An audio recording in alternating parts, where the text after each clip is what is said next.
Hello bachcho, let's read the given question. The question says figure shows two coherent sources S1 S2 vibrating in same phase. AB is a straight wire lying at a far distance from the sources S1 and S2.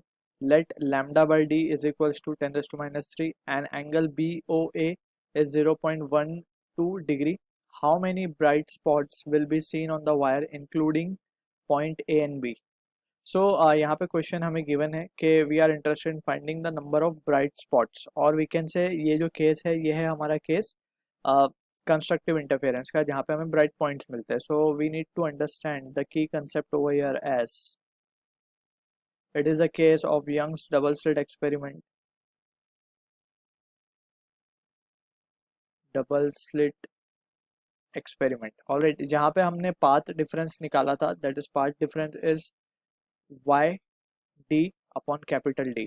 अब यहाँ पे एक चीज हमें समझना होगा, जो y है, y is the distance of the that point जहाँ पे हम इंटरफेरेंस ढूंढने की कोशिश कर रहे हैं. लेट सपोज अगर हम इसे ड्रॉ करने की कोशिश करें यहाँ पे, लेट सपोज ये दो स्लिट है S1 S2 और ये हमारी स्क्रीन है. सो यहाँ से लेट सपोज ये पॉइंट पे हम इंटरफेरेंस फाइंड करने की कोशिश कर रहे हैं. सो इस पॉइंट का जो डिस्टेंस है फ्रॉम द सेंटर लाइन, या इस पॉइंट को O बोल देते हैं, तो इस डिस्टेंस को हम कहते हैं y. ऑलराइट, अब यहाँ पे we are interested in finding के कितने नंबर ऑफ ब्राइट स्पॉट मिलेंगे या फिर कितने कंस्ट्रक्टिव इंटरफेरेंस हो रहे होंगे. We need to find that. So हमने using this concept we will try to answer this question. So यहाँ पे first of all we know for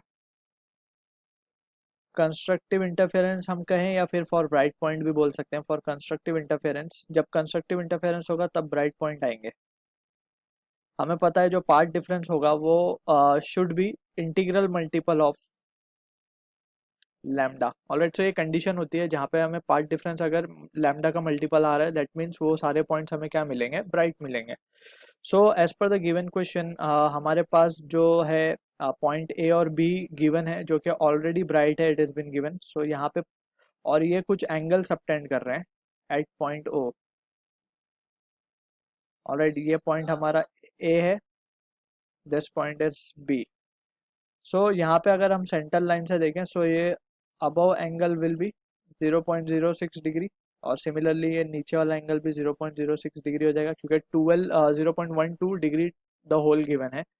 so from here we can say now ये जो distance होगा this will be y and ये जो distance है this capital D.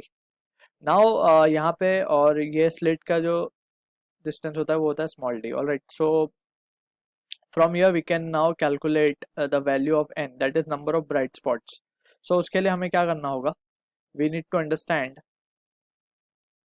कि delta x should be integral multiple of n lambda. अब यहाँ से we can say from the figure जो हमने अभी draw किया है, from this we can write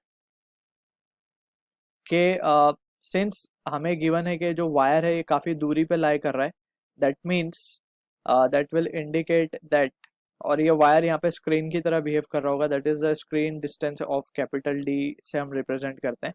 तो यहाँ पे हम लिख सकते हैं theta will be equals to y by capital D.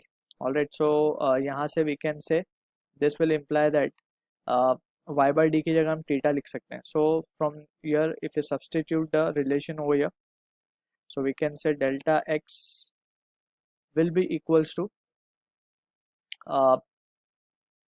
N lambda और डेल्टा एक्स हमारे पास क्या है, y D upon capital D will be equals to n lambda. N is the number of bright spot जो कि हमें मिलेंगे. सो Y by D को हम डाल सकते हैं theta, so theta D will be equals to n lambda. So यहाँ से एन की वैल्यू निकल करके आएगी थीटा डी बाय लैम्डा. अब यहाँ पे ये याद रखना है हमें, theta should always be in radian. So theta की जो वैल्यू हमें गिवन है वो है 0.06 डिग्री और इसको हम लिख सकते हैं 16 टू 10⁻³ डिग्री और इसको रेडियन में कन्वर्ट करने के लिए we need to multiply it with pi by 180 into small d, जो कि स्मॉल डी बाय लैम्डा की वैल्यू अगर हम देखें तो लैम्डा बाय डी 10⁻⁻3. सो ये हो जाएगा 10⁻+3. देयरफॉर एन की वैल्यू जो आएगी it comes out to be 1.05 और इसको हम अप्रोक्सीमेट कर सकते हैं टू 1 ब्राइट स्पॉट. ठीक है. So one bright spot in the above section and similarly one bright spot in the lower section जो कि हमारा पॉइंट बी है, and one bright spot at the centre due to the path difference zero, क्योंकि path difference जब zero होगा central पे, so that point will also be a bright point. Also we can write also when path difference is zero, हमें क्या मिलता है? Constructive interference occurs, और we can say bright spot occurs. Therefore we can say together three bright spots will be formed. So इसका answer है 3. So I hope you understood the solution. All the best.